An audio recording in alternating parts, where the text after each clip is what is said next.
Un saludo muy cordial para mis hermanos y hermanas aquí en la iglesia de Worthington.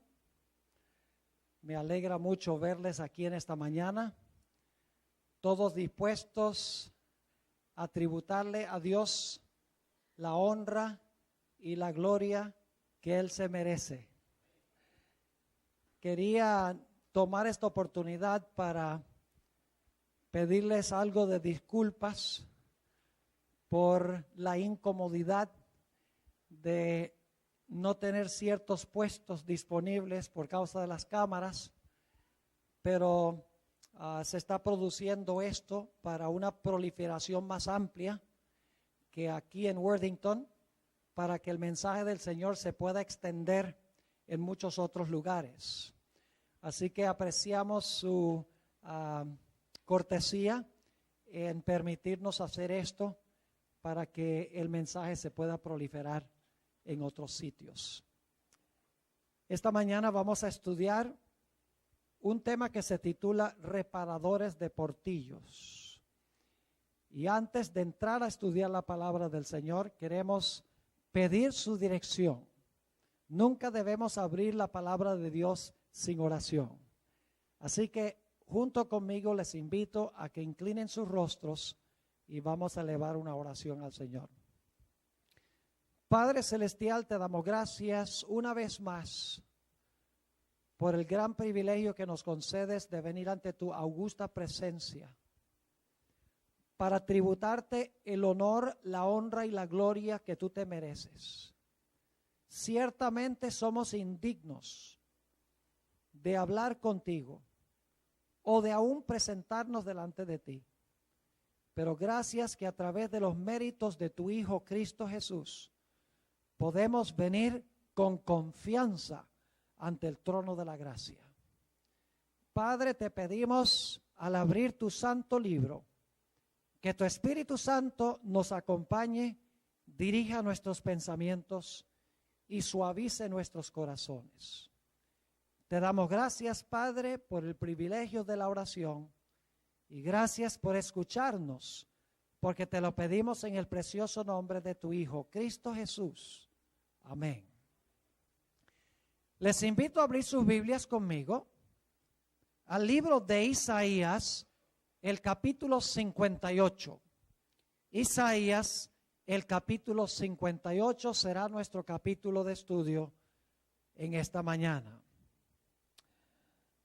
Ahora, mientras ustedes están buscando este capítulo de la Escritura, quiero leerles una cita escrita por Elena White, donde ella habla específicamente del contenido de este capítulo. Dice ella en el manuscrito 36 del año 1897 lo siguiente: el capítulo entero, ¿cuánto?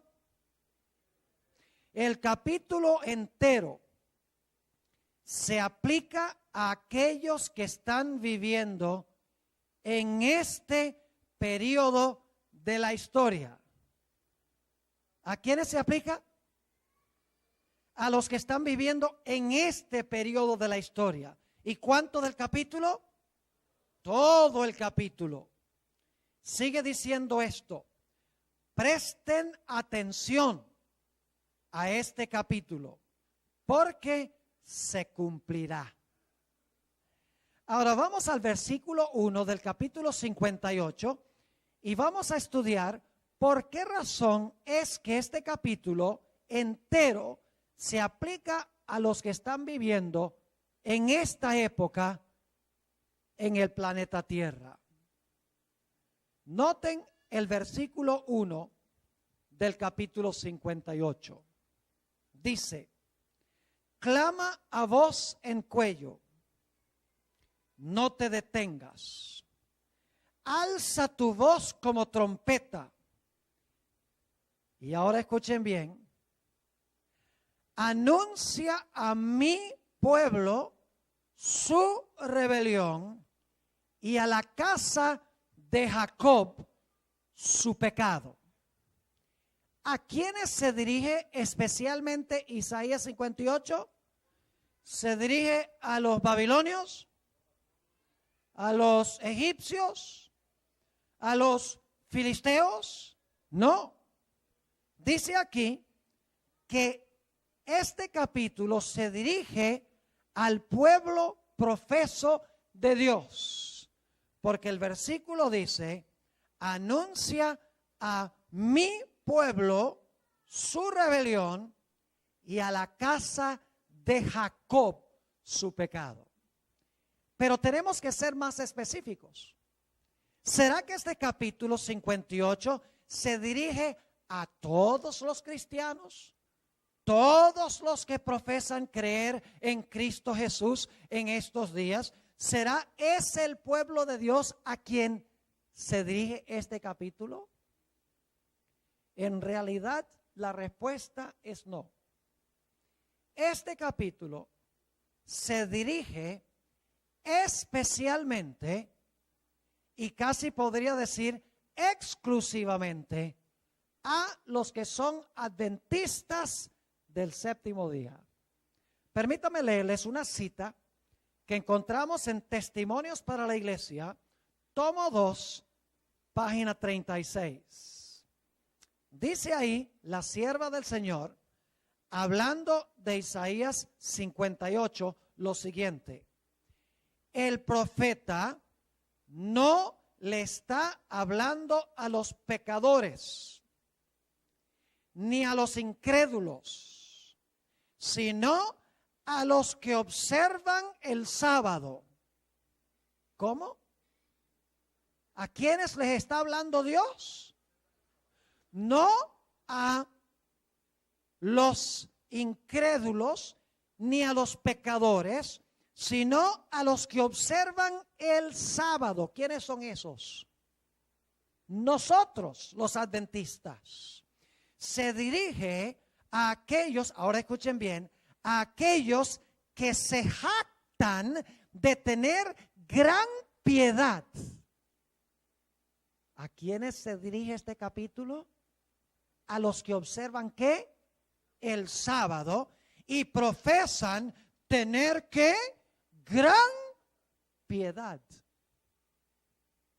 Y ustedes dicen, ¿será que los adventistas profesan gran piedad?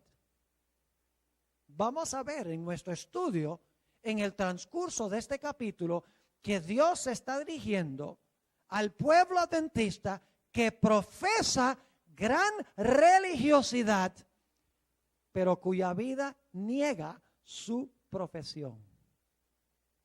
Ahora que hemos visto que este capítulo se dirige a los que profesan gran piedad, se dirige a los que observan el sábado, no al mundo cristiano en general, sino a los adventistas que profesan gran piedad, necesitamos ver por qué es que Dios da este mensaje tan claro y tan diáfano. Noten lo que dice el versículo 2 de Isaías 58. La actitud del pueblo se describe aquí. Dice que me buscan cada día. ¿Qué hace el pueblo que guarda el sábado? Lo buscan cada día. Y luego dice en la versión del 60, y quieren saber mis caminos. Una mejor traducción, más cerca al hebreo, dice, y parecen ansiosos de conocer mis caminos. Parecen ansiosos de conocer mis caminos. Y luego sigue diciendo, como gente que hubiese hecho justicia. Noten que no hacen justicia, sino que son como gente que hace justicia. Es decir, profesan hacer justicia. Y luego dice, y que no hubiese dejado la ley de su Dios. Es decir, es como si no hubiesen dejado a su Dios. Es como si hubiesen estado haciendo justicia. Parecen ansiosos de buscar los caminos de Dios. Sigue diciendo, me piden justos juicios. Y luego declara, quieren acercarse a Dios, pero en realidad en el hebreo dice, parecen ansiosos de acercarse a Dios. ¿Cuál es el problema que tenía el pueblo en los días de Isaías y el pueblo de Dios en estos días? Parecen ansiosos de conocer la voluntad de Dios. Pareciera que hicieran justicia. Pero según Isaías, es solamente una fachada, es solamente algo externo, donde el corazón está lejos de Dios. Para saber un poco más cuál era la condición del pueblo en esos días y el pueblo en estos últimos días, necesitamos regresar al capítulo 1 y los versículos 11 al 14, porque allí se describe la condición del pueblo de Israel, los que guardaban el sábado en esa época, y por ende los que guardan el sábado en este tiempo. Isaías 1 y el versículo 11 dice: ¿para qué me sirve, dice Jehová, la multitud de vuestros sacrificios? Yo pregunto, ¿quién había mandado a ofrecer sacrificios? Dios. Sin embargo, Dios dice aquí: ¿para qué me sirve, dice Jehová, la multitud de vuestros sacrificios? Hastiado estoy de holocaustos de carneros y de cebo de animales gordos. No quiero sangre de bueyes, ni de ovejas, ni machos cabríos. Es decir, los sacrificios no los quiero. Pero Dios mismo los había instituido. Noten el versículo 12. ¿Quién demanda esto de vuestras manos cuando venís a presentaros delante de mí para hollar mis atrios? No me traigáis más vana ofrenda. Empezamos a captar algo interesante. Las ofrendas son ¿qué? Vanas. Por algún motivo las ofrendas que están ofreciendo son vanas, huecas, vacías, carecen de significado. Sigue diciendo: ¿quién demanda esto de vuestras manos, cuando venís a presentaros delante de mí para hollar mis atrios? No me traigáis más vana ofrenda. El incienso me es abominación. ¿Quién mandó a traer incienso? Dios. Pero Dios dice: no traigan más. Luna nueva y día de reposo, el convocar asambleas, no las puedo sufrir. Yo pregunto, ¿quién estableció la celebración de las lunas nuevas? Dios. ¿Quién estableció las fiestas? Dios. ¿Quién estableció el día de reposo? Dios. Pero Dios dice aquí: no me traigan más vana ofrenda. El incienso me es abominación. Luna nueva, día de reposo, el convocar asambleas, no las puedo sufrir. Son iniquidad vuestras fiestas solemnes. Vuestras lunas nuevas y vuestras fiestas solemnes las tiene aborrecidas mi alma, me son gravosas, cansado estoy de soportarlas. ¿Qué forma de hablarle Dios a su pueblo que guarda el sábado? Dice: toda su religiosidad no vale nada. Yo pregunto, ¿el pueblo en esa época era religioso, sí o no? Oh, sí. Estaban cumpliendo todas las normas, los ritos, las ceremonias, el incienso, las lunas nuevas, las asambleas, los días de reposo, todo lo estaban guardando. Era como si estuviesen buscando justicia.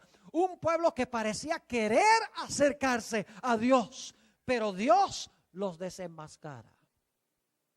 Porque el problema que tenía el pueblo en esa época era el ritualismo, el formalismo o la religiosidad. Tenían religión, pero era algo externo, sin su corazón estar cerca de Dios. ¿Saben algo interesante? El pecado del pueblo de Israel en esa época era el mismo pecado que existía en los días de Jesús. Yo pregunto, ¿la gente en los días de Jesús era religiosa? ¿Sí o no? Claro que sí. ¿Diezmaban la menta, el eneldo y el comino? Sí. ¿Guardaban el sábado? Sí. ¿Ayunaban? Claro que sí. La gente de la época de Jesús eran supremamente religiosos. Eran observadores del sábado, Pero Jesús dijo, este pueblo de labios me honra, mas su corazón está ¿qué? Lejos de mí. Cuando los discípulos estaban recogiendo espigas de maíz en el campo en sábado, los fariseos condenaron a los discípulos, dijeron, ¿cómo pueden recoger espigas en sábado? Y el Señor Jesucristo les dijo, misericordia quiero y no sacrificio. Es decir, no quiero solamente religión, yo quiero misericordia. Es decir, la gente en los días de Isaías era muy religiosa, formalmente. Practicaba muchos ritos, muchas ceremonias. Pero su corazón estaba lejos de Dios. Saben que Jesús constantemente trató con este problema. Ustedes recuerdan una vez que el Señor Jesucristo vio a la distancia una higuera. ¿Y qué le dijo Jesús a los discípulos? Les dijo, oigan, vamos a ir a esa higuera para buscar ¿qué cosa? Fruto, porque tengo hambre. Y dice la Biblia que Jesús con los discípulos se apresuraron y fueron allá a donde estaba la higuera. Y cuando llegaron a la higuera estaba llena de hojas. El espíritu de profecía dice en el deseado de todas las gentes que el árbol ostentaba un follaje hermoso. Pero cuando Jesús buscó un higo, no lo encontró. Tenía toda la forma de higuera, pero carecía ¿de qué? Carecía de fruto. Encontramos el mismo problema con el joven rico. ¿Saben ustedes que el joven rico podría haber sido un buen primer anciano en una iglesia adventista? Viene a Jesús y le dice, ¿qué necesito hacer para tener la vida eterna? Jesús le dice, bueno, guarda los mandamientos. Y el joven por dentro se alegra y dice, ¿qué va? Entonces ya yo estoy listo para ir al cielo. Pero luego quiere estar seguro de que son los mandamientos que él piensa. Y le dice a Jesús, ¿cuáles? Y Jesús dice, bueno, tú conoces, no matarás, no cometerás adulterio, no hurtarás, no hablarás falso testimonio contra tu prójimo. Y luego Jesús sacó uno y metió otro. Citó los últimos 6, pero sacó uno y metió otro. No mencionó Jesús el que dice, no codiciarás. En lugar de ese puso, amarás a tu prójimo como a ti mismo. Porque amar al prójimo es lo opuesto de la codicia. En la codicia tú piensas de ti mismo. En amar a tu prójimo tú estás pensando de otro. Es decir, que la codicia es lo contrario de amor al prójimo. Y el joven le dice a Jesús, llévame de una vez al cielo. Porque todo esto lo he guardado desde mi juventud. ¿Qué más me falta? Yo pregunto, ¿ustedes creen que ese joven rico guardaba el sábado? Claro que sí. ¿Creen que ayunaba? Sí. ¿Creen que comía carne de puerco? No. ¿Camarones? ¿Ostras? No. No me entiendan mal. No estoy dando permiso para ir a comer puerco y ostras y camarones, porque la Biblia lo prohíbe. Pero lo que estoy diciendo es que esto sin lo otro no vale ni 5 centavos. No vale absolutamente nada. En el transcurso de estudio vamos a ver cuál es el problema. Este joven rico externamente tenía todo perfectamente bien. Pero luego Jesús le marcó el cáncer. Le dije, si quieres ser perfecto y entrar a la vida eterna, ve y vende todo lo que tienes y dáselo a los pobres y tendrás tesoro conmigo en el cielo y ven, sígueme. El joven estaba guardando externamente los mandamientos, pero no tenía ¿qué? No tenía amor, recuerden eso. No tenía piedad práctica que se manifestaba en la vida práctica, en la acción. Toda su religión era un formalismo, algo externo. Usted recuerda la experiencia del fariseo y el publicano, ilustra el mismo punto. Va un fariseo y un publicano al templo a orar. Y primero el fariseo ora y dice, Padre, te doy gracias que no soy como los demás hombres. Ayuno 2 veces por semana. Diezmo todo lo que tengo. Guardo el santo sábado. Y especialmente te doy gracias que no soy como este miserable publicano.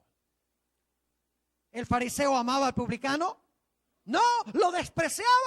y sin embargo profesaba tener gran religión. Era religioso. Cumplía con todos los ritos, ayuno, sábado, diezmo, reforma pro salud. Todo lo practicaba, pero no tenía ¿qué? No tenía amor. En cambio, el publicano se paró y batía contra su pecho y decía: sé propicio de mí, que soy hombre pecador. Y Jesús dijo que el publicano se fue a la casa justificado, mientras que el fariseo no fue justificado porque él mismo se había justificado.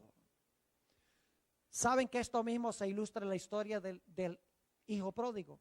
Generalmente cuando hablamos del hijo pródigo pensamos que el pródigo es el que se fue de la casa. El pródigo es el que se quedó. El hijo problemático fue el que se quedó. Ustedes saben que el hijo menor se fue de la casa, despilfarró los bienes que el padre le dio, se acostó por allá con las rameras, terminó entre los puercos. Y entonces él dice: yo voy a regresar a la casa de mi padre. Hasta los siervos los trataba mejor que esto. Así que se va a la casa, dice: Padre, he pecado contra el cielo y contra ti, no soy digno de ser llamado tu hijo. Y el padre abraza a su hijo, lo recibe, le pone un manto, le pone el anillo real que representaba la autoridad del padre. Y entonces el padre proclama una fiesta. ¿Y qué hace una fiesta? Porque el que estaba perdido fue hallado. Y entonces empieza la música y empieza la fiesta. Y el hermano mayor estaba por allá trabajando duro en el campo, en las cosas del padre. Y oye por allá la música y ve en las ventanas cómo se mueven las cabezas de la gente. ¿De qué está pasando en la casa? Y el siervo dice: ¿no has oído? No, ¿qué pasó?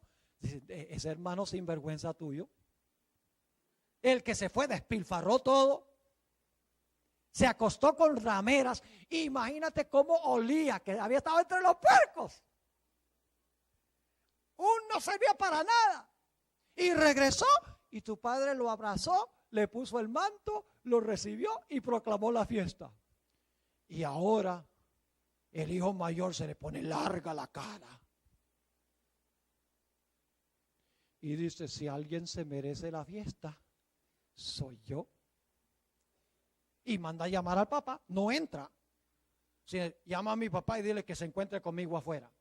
Y sale el padre y le dice: Padre, todos estos años te he servido. Era un hijo con mentalidad de esclavo. Todos estos años te he servido. Nunca he transgredido uno de tus mandamientos, dice. Y tú no mataste ni un animalito para hacerme una fiestecita a mí. Pero este sinvergüenza que se va y despilfarra el dinero, se acuesta con rameras y vuelve todo cochino, tú haces una fiesta para él. Si alguien se merece la fiesta, soy yo, porque yo te he servido y yo he hecho todo lo que tú exiges. Toda su religiosidad no valía nada. Servía a su padre por ganar una recompensa y despreciaba ¿a quién? Despreciaba a su hermano. El mismo problema que en los días de Isaías. Por eso Jesús, cuando pronunció los ayes sobre los fariseos y los escribas, dijo: ay de vosotros, fariseos y escribas hipócritas, porque ustedes diezman la menta, el eneldo y el comino, pero ustedes olvidan lo que es más importante. No está diciendo que Jesús que no hay que diezmar la menta, el eneldo y el comino. Dice: ustedes han dejado lo otro, lo más importante de la ley, que es misericordia, justicia y juicio. Y luego Jesús dice: ustedes lo que son unos sepulcros blanqueados, que por fuera se ven bien delante de los hombres, pero por dentro están llenos de toda clase de podredumbre.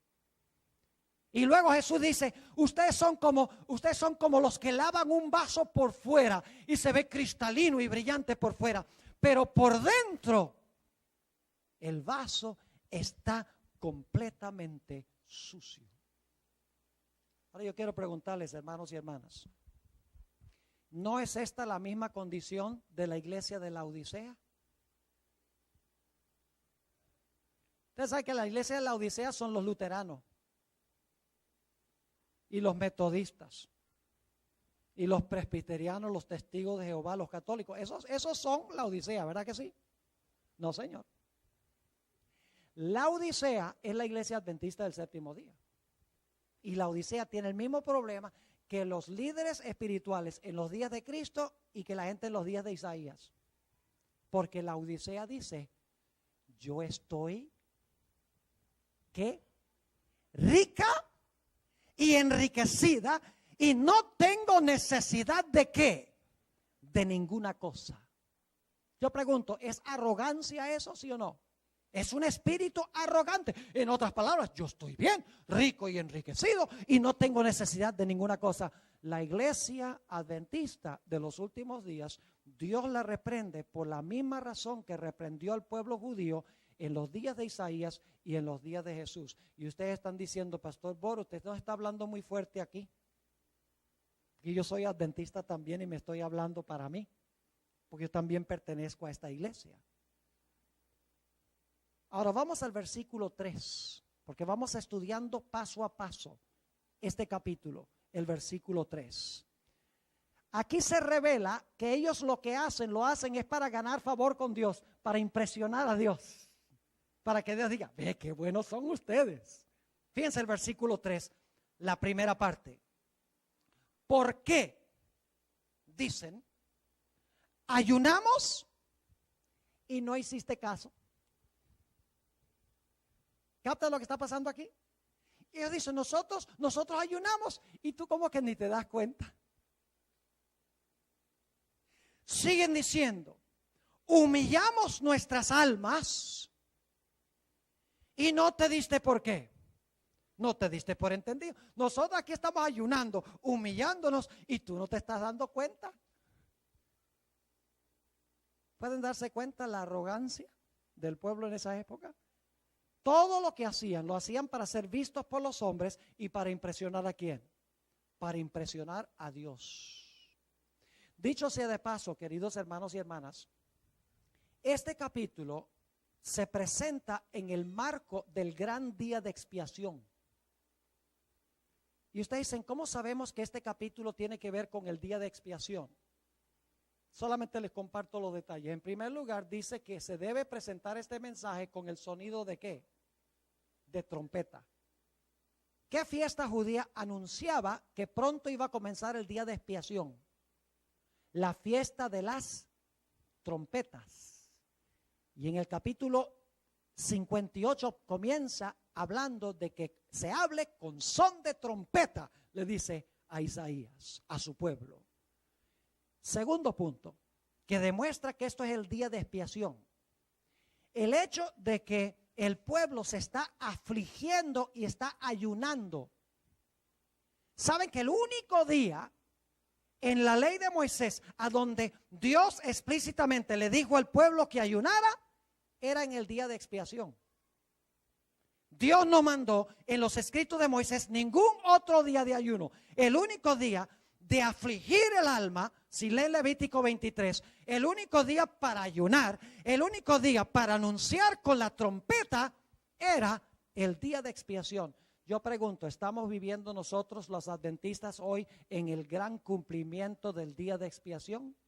Sí, Señor.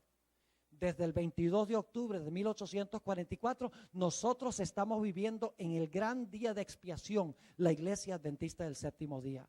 Así que lo que se aplicaba al día de expiación en esa época se aplica a la iglesia adventista hoy. Quiero leerles una cita escrita por M.L. Andreasen. Es un autor adventista que escribió hace unos buen número de años. En su libro Isaías, el profeta evangélico, página 37, dice él esto en cuanto a Isaías 58. El único ayuno que se reconocía en la ley era el día de expiación. Más adelante se establecieron otros días de ayuno, pero el día de expiación era el único ayuno que se contemplaba en la ley. Esto es interesante, ya que el capítulo entero tiene una aplicación a este tiempo cuando estamos viviendo en el gran día antitípico de la expiación. Ahora vamos a leer la última parte del versículo 3 y el versículo 4. Comencemos en la primera parte del versículo 3. ¿Por qué dicen, ayunamos y no hiciste caso? Humillamos nuestras almas y no te diste por entendido. Ahora Dios les va a responder, ¿por qué es que Dios no se dio por entendido? He aquí que en el día de vuestro ayuno buscáis vuestro propio gusto. Y ahora escuchen bien. Y oprimís a todos vuestros trabajadores. ¿Qué estaban haciendo? Oprimiendo a los demás. Es lo mismo que hacían los fariseos en la época de Jesús. ¿Cómo trataban a la gente? Trataban a la gente mal, pero profesaban gran religiosidad.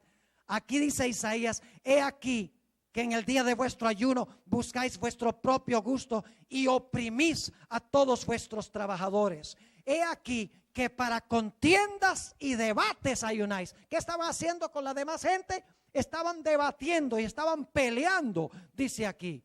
Para contiendas y debates ayunáis, y para herir con el puño inicuamente. No ayunéis como hoy, para que vuestra voz sea oída en lo alto. ¿Ustedes ven que está hablando Isaías? La gente profesaba ser grandemente ¿qué? Religiosa. Pero ¿cómo estaba tratando a la gente? Con debates, hiriendo, como dice aquí, con el puño inicuamente, maltratando a los demás. Es decir, su piedad externa desmentía el hecho de que ellos tenían un cáncer en su ser, y eso se manifestaba en las relaciones humanas con otras personas. Y luego Dios dice en el versículo 5, es tal el ayuno que yo escogí, que de día aflija el hombre su alma y que incline su cabeza como junco y haga cama de silicio y de ceniza. Ustedes pueden imaginarse cómo era la gente en los días de Isaías. Estaban hiriendo a la gente con el puño inicuamente, peleando con todo el mundo, y sin embargo estaban caminando así, humildes, ayunando, sentándose en saco y ceniza, mostrando gran humildad y gran religiosidad. Dios dice, es tal el ayuno que yo escogí, que de día aflija al hombre su alma, que incline su cabeza como junco y haga cama de silicio y de ceniza. ¿Llamarás esto ayuno y día agradable a Jehová? ¿Están captando cuál es el problema? Pero ahora Dios va a decir cómo deben ayunar. Versículo 6. ¿No es más bien el ayuno que yo escogí?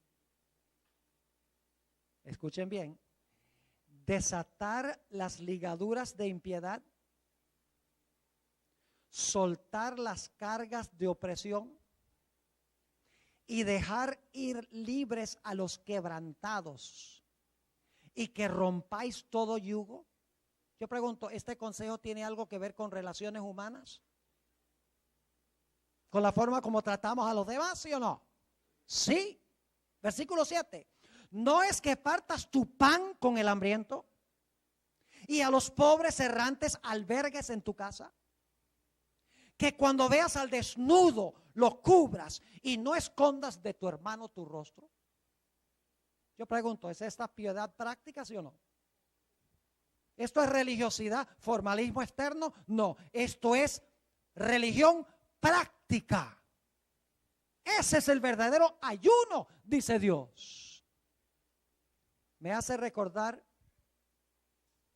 el panorama de Mateo, el capítulo 25, donde se describe el gran día del juicio. Están reunidas todas las naciones delante del trono de Jesús. Esto es después del milenio, dicho sea de paso. Y entonces Jesús se pone a separar a los corderos de los cabritos. primer lugar, toma los corderos que representan los salvos, los pone a su lado derecha y dice: venid benditos de mi Padre, heredad el reino preparado para vosotros desde la fundación del mundo. Porque guardasteis el sábado, no comisteis carne de puerco y diezmasteis todo el dinero. Ahora no me entiendan mal. Hay que hacer ambas cosas. Hay que hacer esto sin dejar de hacer lo otro, dijo Jesús. ¿Recuerdan? Hay que hacer esto sin dejar de hacer lo otro. Las dos cosas son importantes. ¿Es eso lo que dijo Jesús? ¿Qué le dijo Jesús a los corderos? Tuve hambre y me dieron de comer. Sed, me dieron de beber. Eso dice, ¿verdad que sí? Forastero, me recogieron. En la cárcel, me visitaron. Desnudo, me vistieron. ¿Ven la conexión con esto? Acabamos de leer: partas tu pan con el hambriento, con los pobres errantes albergues en tu casa, los desnudos los cubras, desata a los que están atados. Y luego entonces los corderos miran a Jesús y le dicen a Jesús: pero un momentico, nosotros vivimos en Worthington en el año 2008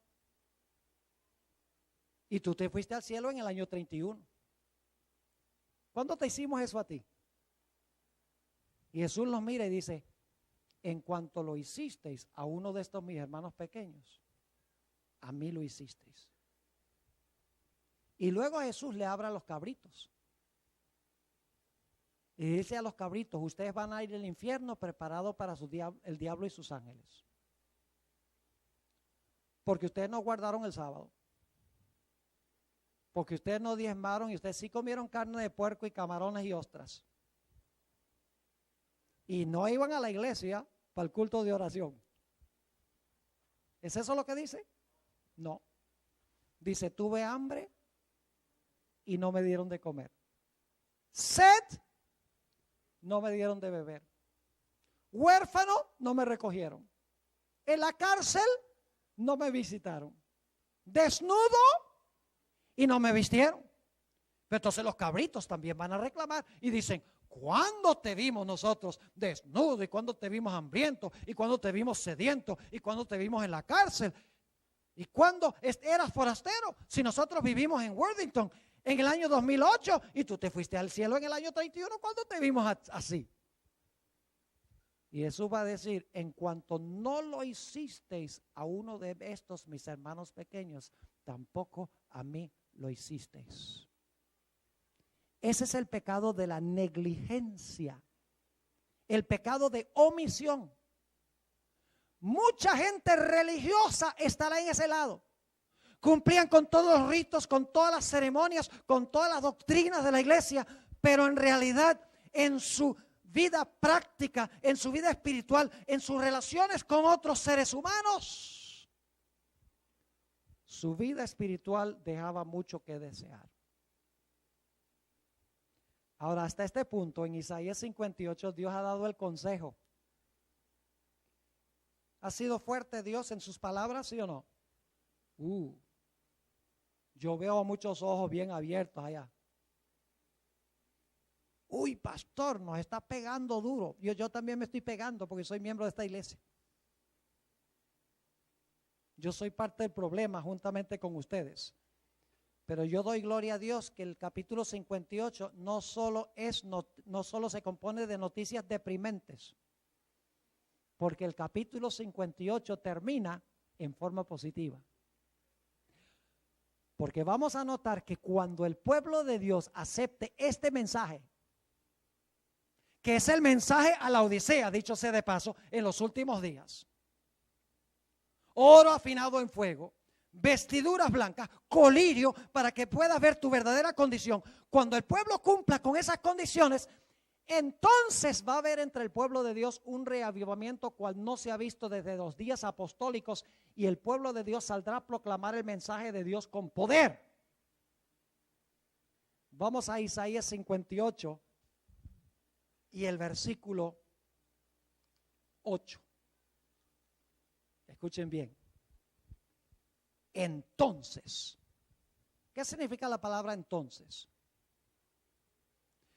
Porque has cumplido con estos requisitos, porque estás no solamente practicando la religión en forma externa, sino que estás practicando la religión en la vida diaria, amando a otros y tratando bien a otros.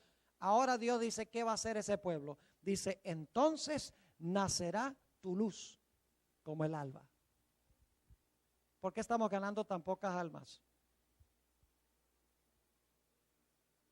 ¿Por qué no estamos bautizando a miles de personas en un solo día? Aquí dice, entonces nacerá tu luz como el alba,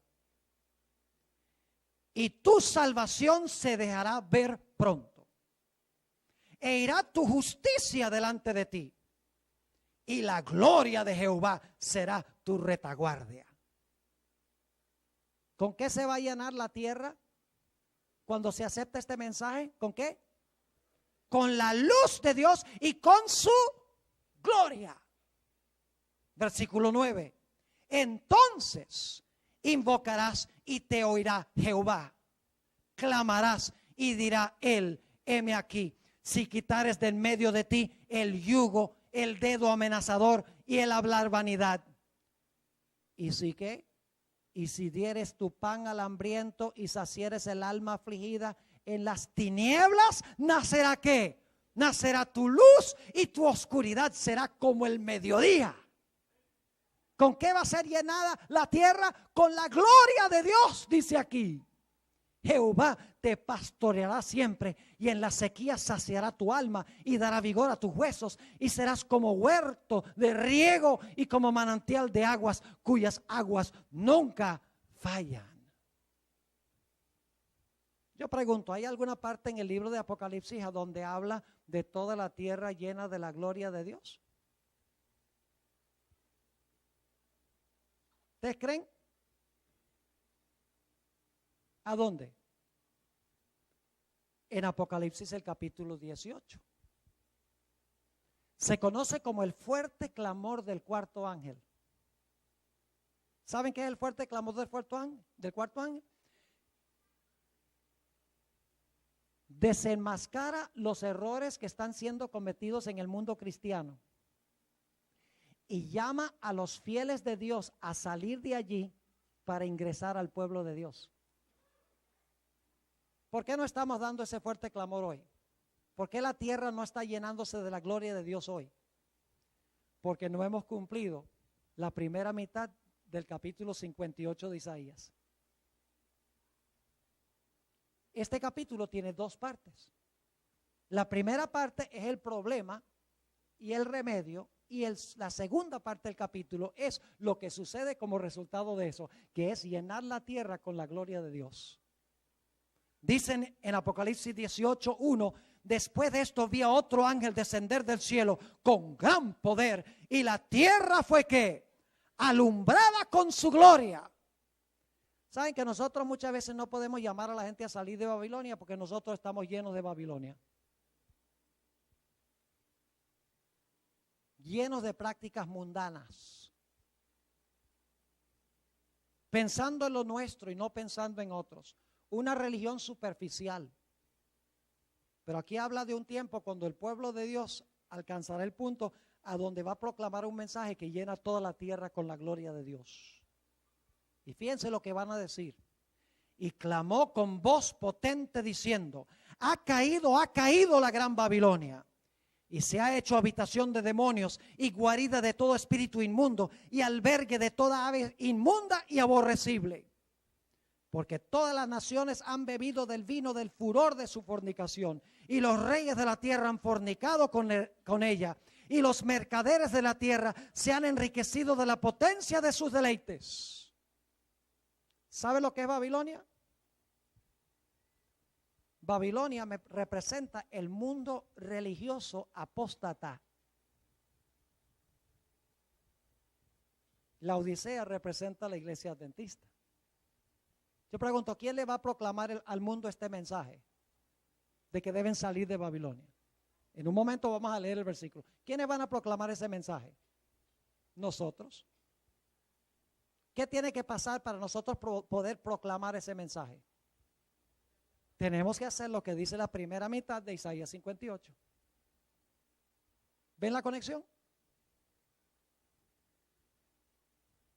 Y ustedes dicen, ¿cómo sabe usted, Pastor Borg, que Babilonia representa el mundo cristiano?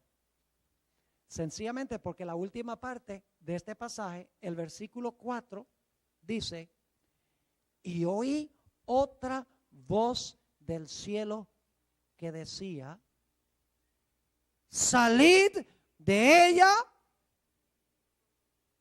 pueblo mío, para que no seáis partícipe de sus pecados, ni recibáis parte de sus ¿qué? De sus plagas. Yo pregunto, ¿tiene Dios pueblo en Babilonia? ¿Sí o no? Si no hay pueblo de Dios en Babilonia, ¿por qué es que Dios dice, salid de ella, pueblo mío? ¿Tiene que estar el pueblo de Dios ahí? Es más, ¿saben algo? La sierva de Dios nos dice que la mayoría del verdadero pueblo de Dios se encuentra fuera de la iglesia adventista.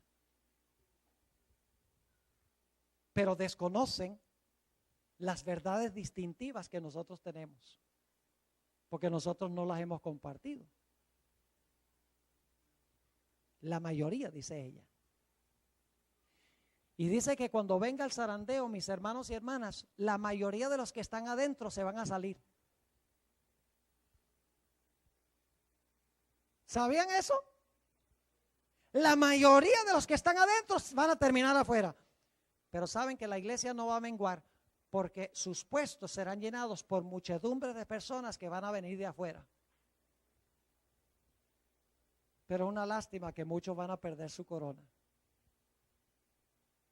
Y cuando Dios tenga un pueblo, mis hermanos, después del zarandeo, cuando Dios tenga un pueblo que haya cumplido los requisitos de la primera mitad de Isaías 58, entonces tendremos ese poder del Espíritu Santo sin límites para invitar a los hijos fieles de Dios en las otras iglesias a salir de Babilonia para ingresar al pueblo de Dios y llenar la tierra con la gloria de Dios.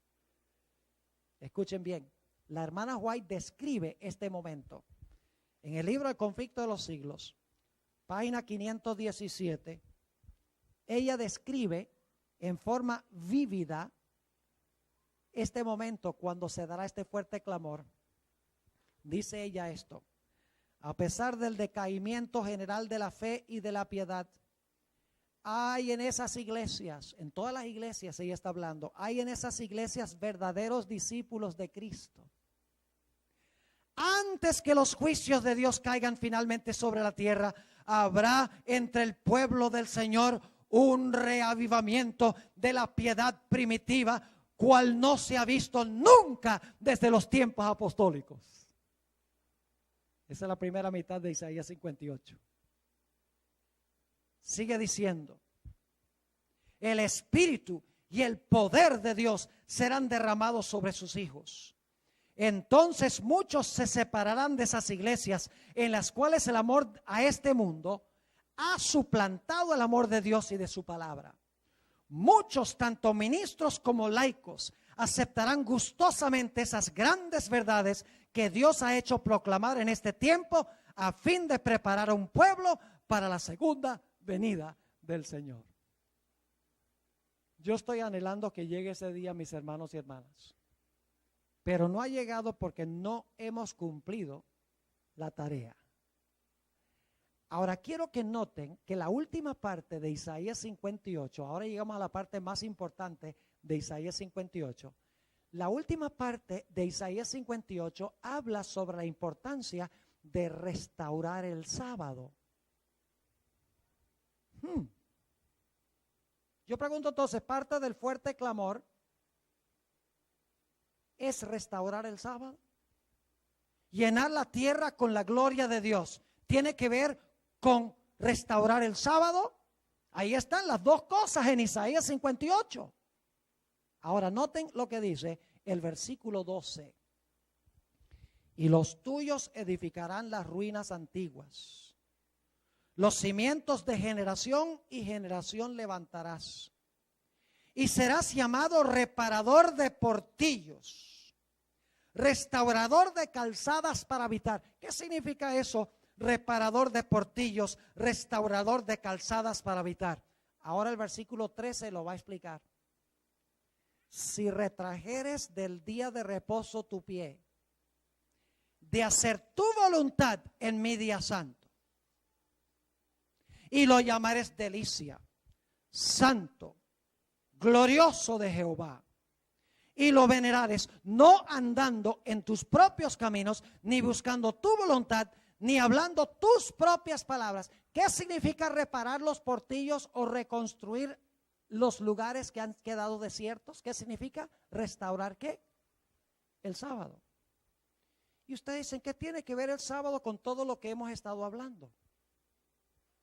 Tiene mucho que ver con lo que hemos estado hablando.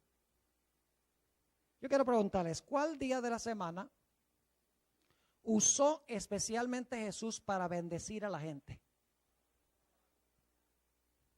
¿Qué hacía Jesús el sábado? Él lo guardaba igualito que los fariseos, ¿verdad que sí? ¿Cómo lo guardaban los fariseos? Cuidado, camina más que 2/3 de milla.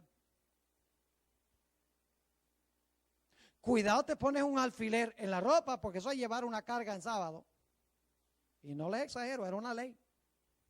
Si tienes una pierna prostética de palo, tienes que quitártela, porque nadie puede llevar una carga en sábado. Esas eran leyes. No te mires en un espejo en sábado, porque te puedes encontrar una cana y te la arrancas. Ese es el pecado de arrancarse una cana en sábado. Si se te incendia la casa, nada más puedes salvar la cantidad de comida para las comidas que faltan ese día. Si saltas por encima de un riachuelo, mejor dicho, ni lo hagas, porque si te mojas el manto y lo exprimes, ese es el pecado de exprimir en sábado. Así era. Así guardaban los fariseos el sábado. Así estaban guardando el sábado en los días de Isaías. ¿Cómo guardó Jesús el sábado? El Señor Jesús usaba el sábado, enfatizaba no lo que no se podía hacer, sino que enfatizaba el sábado para bendecir a sus semejantes. ¿Tiene algo eso que ver con lo que hemos estudiado en Isaías 58? Oye, claro que sí. Es el centro de lo que dice el capítulo. Jesús sanó enfermos, Jesús echó demonios, Jesús sanó paralíticos, abrió ojos de ciegos, bendijo a la gente en sábado. Era el día para bendecir más que cualquier otro día a la raza humana doliente. Mientras que para los fariseos era un día para mostrar su gran religiosidad. Y qué ironía que una vez trajeron a un hombre que tenía una mano seca delante de Jesús. Los fariseos dicen que era para condenarlo, para acusarlo. Entonces Jesús le dice, ¿qué es lícito hacer en sábado? ¿Es mejor salvar la vida, sanar o matar? Y ellos se quedaron callados. Y Jesús le dijo al hombre, vente acá donde todo el mundo te pueda ver. Y le sanó la mano seca. ¿Y saben lo que hicieron los fariseos? Era sábado. Dice la Biblia que los fariseos salieron y consultaron cómo lo podían matar. Era pecado sanar en sábado, pero estaba bien planear matar a alguien. Si se caía una oveja a un hoyo en sábado, podían sacar a la oveja para que no sufriera. Pero si un individuo está enfermo en sábado, déjalo enfermo. Tenían un sábado de gran religiosidad, pero en realidad no estaban guardando el sábado. Mis hermanos y hermanas, si nosotros sencillamente estamos viniendo a la iglesia el sábado y nos vamos a dormir todo el sábado por la tarde, estamos quebrantando el sábado. El sábado por la tarde debemos estar allá afuera haciendo obra misionera, dando estudios bíblicos, visitando a los enfermos, a los ancianos en el ancianato, bendiciendo a la raza humana. Esa es la forma correcta de observar el Santo Sábado. Noten lo que dice Elena White. Esto es lo más interesante, esta cita que da Elena G. de White sobre Isaías 58. Ella captó lo que estoy compartiendo. Dice esto en el libro devocional Mi Vida Hoy, página 224. Escuchen bien. Dios requiere que su pueblo haga la obra que se especifica en estas palabras. Las palabras de Isaías 58 sobre el sábado. Sigue diciendo, es una obra que Dios mismo ha establecido, junto con la obra de abogar por los mandamientos de Dios, porque no dejamos de hacer eso, hay que abogar por los mandamientos de Dios. Dice, junto con la obra de abogar por los mandamientos de Dios y reparar la brecha que se ha hecho en la ley. La brecha es que han sacado el sábado de la ley de Dios. Ese es el hueco que han dejado en la ley. Dice, nuevamente, junto con la obra de abogar por los mandamientos de Dios y reparar la brecha que se ha hecho en la ley, debemos entremezclar la compasión a favor de la humanidad sufriente. ¿Cómo? Junto con restaurar la ley y el sábado, debemos entremezclar ¿qué?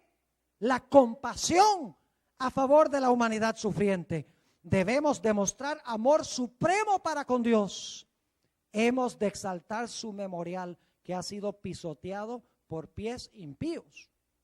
Y con esto debemos manifestar misericordia, benevolencia y la más tierna compasión a favor de la raza caída. ¿Tenía Elena G. de White el balance correcto? Claro que sí. Ella sabía que la observancia del sábado, restaurar el sábado, no significa solamente restaurar el mandamiento que ha sido cambiado por el mundo cristiano, sino que ella dice, de nada vale sencillamente restaurar el día y que todo el mundo no haga nada el día. No, hay que restaurar el sábado, pero hay que usarlo para revelar la compasión de Dios al mundo. Para eso fue hecho el sábado. ¿Qué hace Dios el sábado? Dios dice, yo no puedo trabajar el sábado, así que no voy a dar sol hoy. Yo no trabajo los sábados, no mando lluvia hoy. Yo no trabajo los sábados, así que voy a dejar de dar el poder para que el corazón lata y los pulmones respiren. Porque hoy es día de descanso. Yo pregunto, ¿Dios mantiene la creación el sábado como todos los demás días? Claro que sí. ¿Y qué debemos hacer nosotros? Debemos hacer lo mismo. Es lícito hacer bien en sábado. Y nunca, mis hermanos y hermanas, proclamaremos el fuerte clamor, al menos que hayamos aprendido, en primer lugar, a hacer lo que dice la primera mitad del capítulo. Yo comencé mi ministerio hace un buen número de años en la ciudad de Chicago. Un sábado por la mañana me llamó un anciano de la iglesia y me dijo, pastor, me acaban de llamar una familia que no son miembros de la iglesia y no tienen nada que comer. Y yo le dije, hermano, francamente le digo que yo no fui al mercado ayer y nosotros tenemos la despensa completamente vacía. Y él dice, yo tengo el mismo problema. ¿Qué hacemos? Le dije, no se preocupe, hermano, yo me encargo de eso. Y en camino a la iglesia me paré en un supermercado. Entré al supermercado, compré varias cosas, las cosas más necesarias, pan, leche, en ese tiempo huevos, etcétera. Y entonces decidí llevarle estos alimentos a esta familia. Me había dado la dirección. Lamentablemente, cuando yo salí del almacén, había un fariseo por ahí viendo. Un fariseo de mi iglesia. Y claro, en vez de venir para hablar conmigo, enseguida él fue a otro hermano, le dijo, ¿sabe que el pastor Borg compra mercado el sábado? Y el otro, claro, como suele suceder, va al otro y le dice, ¿sabe que el pastor Borg compra mercado el sábado? Y el otro va al otro, ¿sabe que el pastor Borg compra mercado el sábado? Y pronto se había regado el rumor como un incendio. Estaba incendiada la iglesia. Pero a mí no me había llegado el rumor todavía. Finalmente un hermano valientemente viene y me dice, pastor, perdone, pero yo necesito hacerle una pregunta. ¿Es verdad que usted hace mercado el sábado? Y yo lo miré y le dije, no, Yo no entraba a ningún mercado el sábado, no me acordaba porque no era mi costumbre. No, yo no lo he hecho. Dice, pues hay un hermano que jura con la mano sobre la Biblia que usted entró en un mercado y salió del mercado con mercancía. Y dije, hermano, francamente, yo no sé de qué está hablando. Y luego entonces me acordé y le expliqué al hermano, le dije, mire hermano, esta familia tenía hambre. ¿Qué cree usted que hubiera hecho Jesús? ¿Usted cree que Jesús hubiera dicho a la gente, espérense hasta la puesta del sol, pasen hambre todo el día sábado y cuando termine el sábado les doy la comida? Francamente le dije, yo no creo eso. Yo no hago el mercado el sábado, no estoy justificando que vayamos a hacer las compras el sábado, pero esta era una compra santificada, porque era para hacerle bien a mi prójimo. Jesús no quiere que nadie pase hambre el día sábado. Si alguien se enferma en la casa y usted necesita un remedio el sábado, usted va a la farmacia y compra el remedio y le da el remedio a esa persona. No significa por eso que va a ir de costumbre a la farmacia a comprar remedios el sábado. Me hace pensar de una historia que escuché una vez.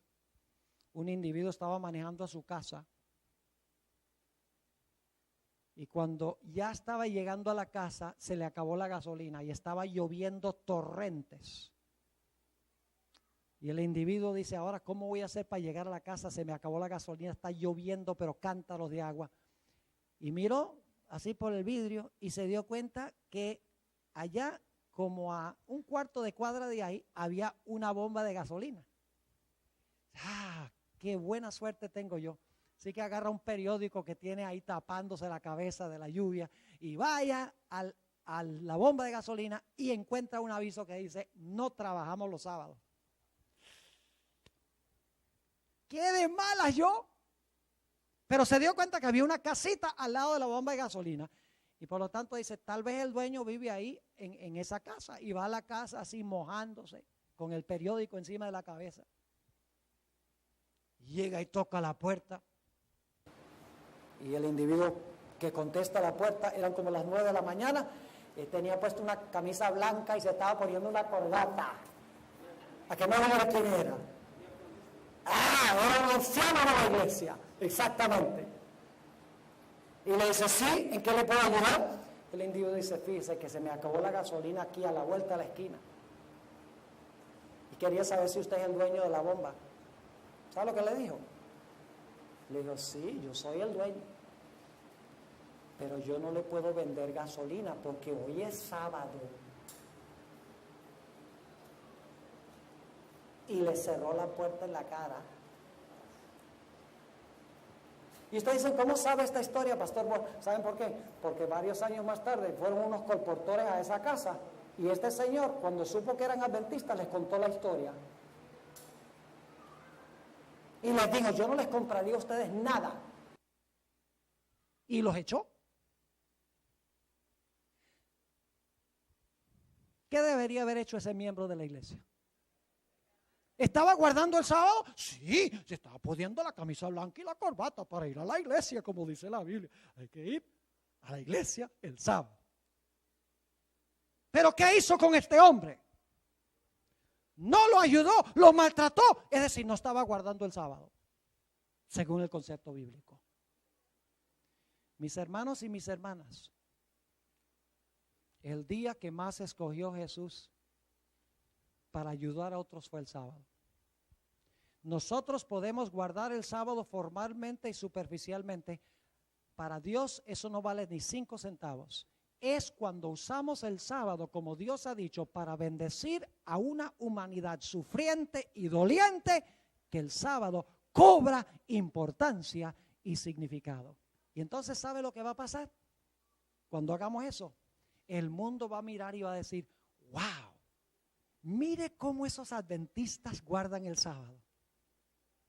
Visitan a los enfermos, dan estudios bíblicos, van a los ancianatos, van a las cárceles y visitan a los encarcelados. ¿Qué sábado es ese de los adventistas? A mí me gustaría hacer eso. Y entonces, ¿qué van a hacer? La gente va a querer aceptar el mensaje de Dios y va a querer guardar el santo sábado.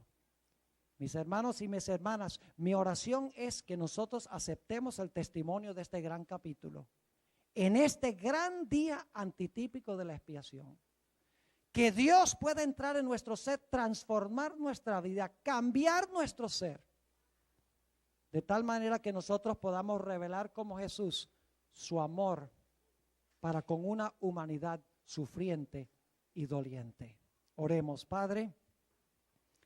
Te damos gracias por hablarnos tan claramente en este capítulo.